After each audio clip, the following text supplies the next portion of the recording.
Guys, ayan, umpisa na tayo ng paglilinis ng mga kapaligiran dito sa ating mga tambo. O yan kaya tawag natin, rice field.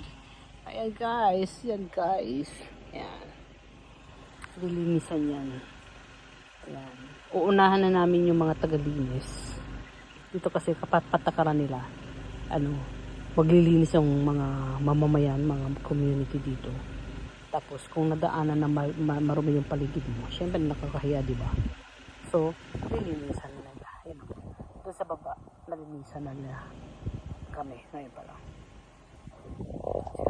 Rice field preparation. Hi guys, this is my mommy. Yay! My mother. Yay!